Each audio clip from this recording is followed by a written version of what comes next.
All right, so this is where we're starting with today's work. Now we have y equals x to the power of x, and this poses a bit of a problem for us because I can't use power rule, because power rule is when we have x to the power of some number, but it's actually to the power of x. I can't use the exponential rules, because the exponential rules work when it's some number to the power of x, but this is just x to the power of x. So we cannot use either of those rules, which is what it might make us think about. So we need a new technique in order to be able to actually find this derivative. So what we're going to do here, and we'll see why this helps us out in a moment, but the first thing we're going to do here is we're actually going to take the logarithm of both sides of this equation. Because logarithm in general helps us deal with exponents. Now, I'm going to take the logarithm of both sides, and then we're going to find the derivative. Because of that, I actually could use any logarithm I wanted to here at the start. But which one is the easiest one to find the derivative of? Natural log. Because that's the one that's a very simple derivative. It's just 1 over x instead of 1 over x times something. So when I take the log of both sides, I'm specifically going to do the natural log of both sides of this equation. Now the reason why that helps us is because on the right side, before I go and start taking the derivative, I can manipulate that a little bit. Do you remember in your log rules, when you have an exponent inside of your logarithm, do you remember what you can do with that exponent? Yep, it becomes multiplication. So this x, the exponent here, is going to get multiplied out front of my natural log. So it's going to become x times the natural log of x. By doing that, we've made it into something much more easy to deal with, and I no longer have the x to the power of x. That's the power of the logarithm here, is getting the x out of that exponent. All right, so now that I've done that, we can take our derivative like we normally would. So on the left-hand side, I need to take the derivative of the natural log of y. Well, of course, that would be 1 over y for the natural log, but that's going to be times what? It's got to be times y prime. Because since it's y, not x, we're using chain rule here. So I do the derivative of the natural log times the derivative of the inside, which is derivative of y. All right, now on the right side, in order to find the derivative of x, ln x, which rule do I need to use there? Product rule, absolutely. That's the one that's tricky for many of us to see at first. So nice. So I'm going to use product rule here. So that means I'm going to first do the derivative of x, which is just 1. You don't really have to write the 1 in, but I'm writing it in here just to remind myself that I actually did it, times the natural log of x, plus, now this time the x stays the same, and I do the derivative of the natural log, which is 1 over x. And now we clean up where we can. So on the left-hand side, I might write it as y prime over y, although we're going to be changing that and getting it to be just y prime here in a minute. And then on the right side, 1 times the natural log, of course, is just the natural log, so that's of x, plus, and then x times 1 over x gives me 1.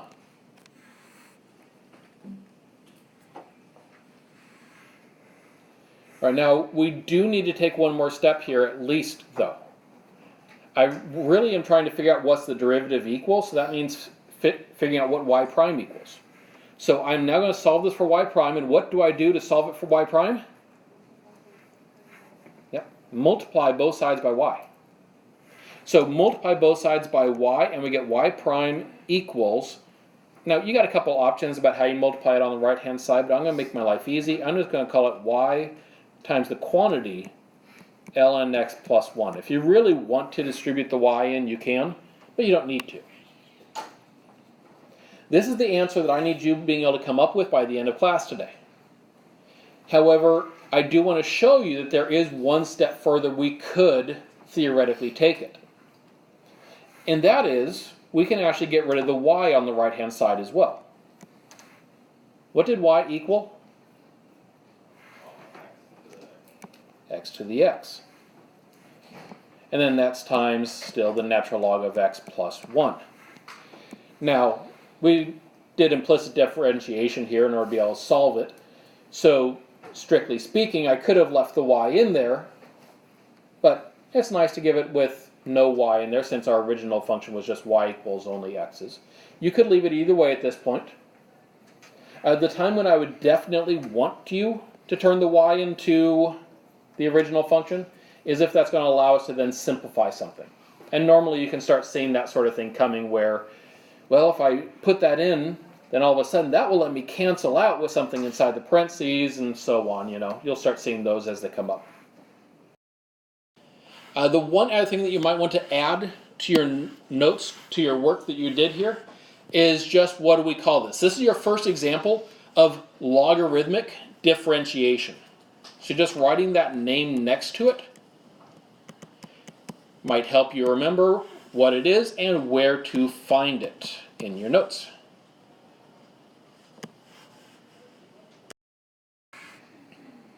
All right, now this is another problem where we're going to need to use logarithmic differentiation.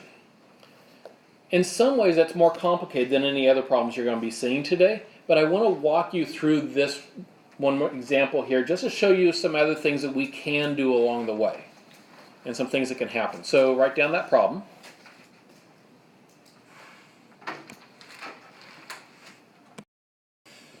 So step one of the logarithmic differentiation process here, step one is to take the log of both sides. So we're going to do that first. And again, while technically I could use any logarithm, I do like to use the natural log. It's going to make my life simpler as I go forward.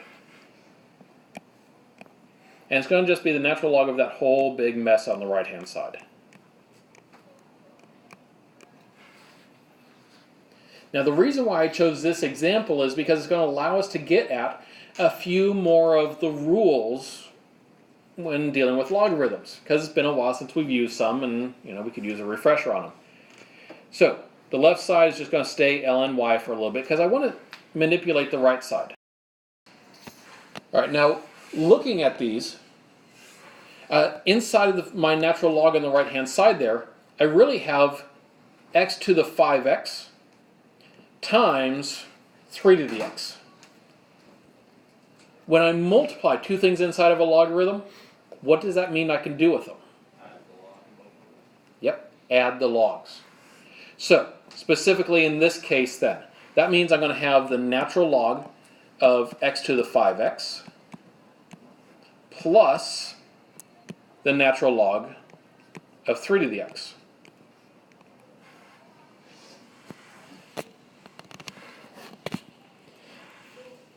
All right, now I can simplify each of those further. So again, natural log of y stays natural log of y on the right, or on the left.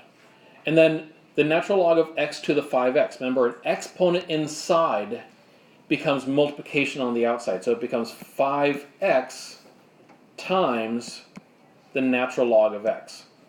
That was really why I'm doing this whole logarithmic thing in the first place, was just to be able to make that one move of pulling the x out of the exponent that was attached to the x. All right, and then I have the natural log of 3 to the x. Technically speaking, we don't have to manipulate this to proceed, but I'm going to go ahead and do so anyway. That becomes x times the natural log of 3. So working through this one, a big part of it is really just that manipulation and seeing how we can manipulate it. Now there's nothing else I can manipulate here. There's nothing else inside the logarithms other than an x or a number. So I'm going to go ahead and now take my derivative. All right, so finding the derivative on the left-hand side, that gives me 1 over y times y prime equals. Now if you want to jump straight to y prime over y and you just remember that's always what it is, that's fine. And then on the right side, we got 5x times the natural log of x. Notice I got to use product rule for that part. So I first do the derivative of 5x, which is 5. And that's times the natural log of x, because it was derivative times original, plus original times derivative. And the derivative of the natural log is 1 over x. Plus x times the natural log of 3. Do we need to use product rule here? This one's a little extra tricky. Because actually the answer technically is no. But it sure looks like we would need to use product rule. I mean, it looks exactly like what we've always had to use product rules before. Why wouldn't we? Because the natural log of 3 is a constant.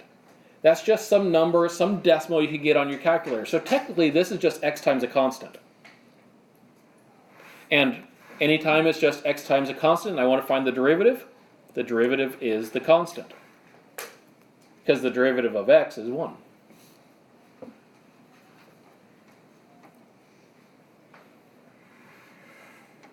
All right, and then from there, I'm going to multiply both sides by y and do any simplifying I can do.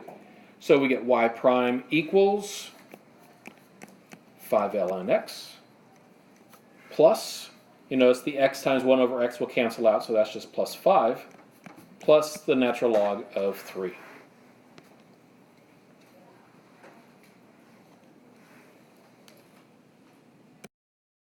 Yeah, we forgot something there. That needs to be times the y. There we go. It's the danger of doing too many steps on one line. All right, so having done those, now that question really is, when do we have to use logarithmic differentiation? And the key is here knowing that it's when we have both the base and the power, both including the variable. So in other words, if it's you got x to the x, or at least something involving x to the power of something else involving x, that could be a good one to make note of in your work and in your notes for today's work here, is remembering that we only use it in that situation. We don't need to force it into other situations where we already have rules that cover it, because it certainly can make things a little bit more complicated to have to do this stuff. But when we need it, it works nicely for that.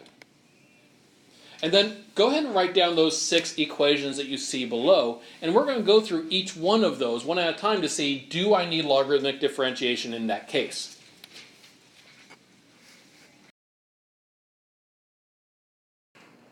All right, so for the first equation, we have y equals x to the x squared. Do I need to use logarithmic differentiation in this case? Well, do we have an x both in the base and in the exponent? Yes, we do. And so, yes, we have to use logarithmic differentiation for that one. The next one over, we'll go sideways here. Do I need to use logarithmic differentiation for this one? No. Well, do I have an x in both the base and the exponent? No, the base doesn't have an x, so that's why the answer is no. Good. What about the next one over, y equals x to the 4th? No. Well, there is an x in the base. There is not an x in the exponent, so that's a no. We already have rules to cover these. We can just use power rule here. We don't all of a sudden need to force this new technique on something we could have done before, especially when it could have been done much more easily that way. All right, next one, bottom left here. E to the x squared. Do we need logarithmic differentiation for that one? The answer there is no.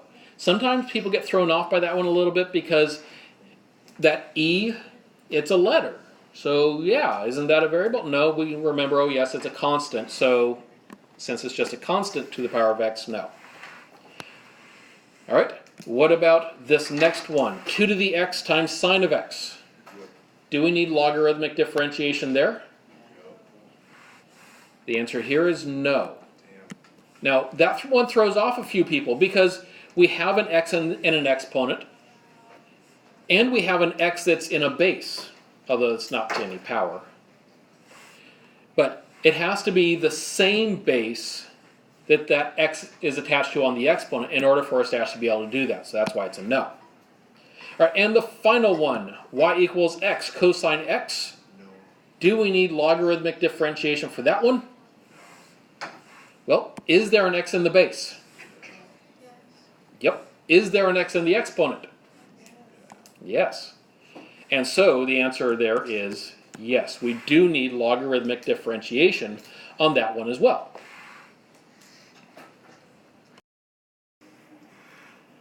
All right, so to find this derivative, it's already set up where I can go straight to using the natural log of both sides. I know I need to do that because I do have an x in both the base and the exponent here. It's the same as that last one we just looked at on the previous page. So it's going to be the natural log of the whole x to the cosine of x. And then remember, the whole point of doing the logarithms is to be able to get the x out of the exponent. And so I always want to make my next step to manipulate that logarithm on the right. And generally speaking, it's going to be pulling that exponent out front. So it ends up being cosine of x times the natural log of x. That's as much as I can manipulate the logarithm on the right-hand side, because it's just now natural log of x. There's nothing else inside of the natural log to be able to change or tweak. All right, so now I can go ahead and do the derivative. On the left-hand side, that gives me 1 over y times y prime. Then that equals, on the right-hand side, I got cosine x, natural log x. They're being multiplied, so I got to use product rule.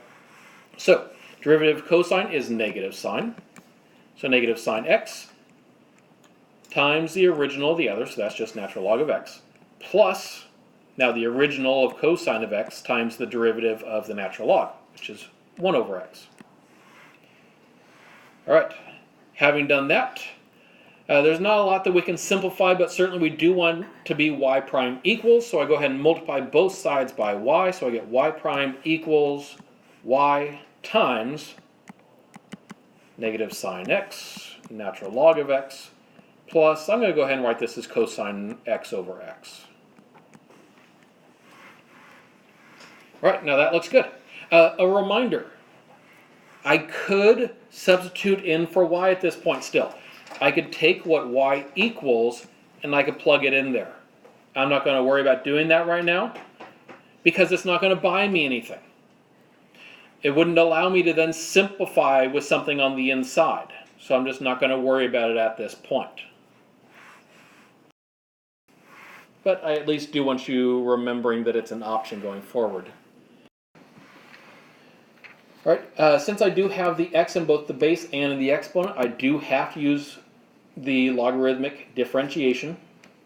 So I go the natural log of y equals the natural log of this whole x to the x squared. Now in this case, hopefully you ask yourself the question of what's being squared here. It's the x in the exponent that's being squared. If you want to put parentheses in to make it clearer, this is where they would be. So the x squared is my exponent, which means that when I go and pull that exponent out, it's going to be x squared times the natural log of x. And now that I have the x out of the exponent, which was my whole goal, I can now go ahead and find the derivative. On the right-hand side, when I find that derivative, what rule do I have to use? We got to use product rule there on the right-hand side, so I do the derivative of x squared, which is 2x, times the original of the second part of the product, plus, now this time the first part of the product stays the same, but the second part of the product, now I do the derivative, which is 1 over x. Go ahead and multiply both sides by y, and simplify where you can.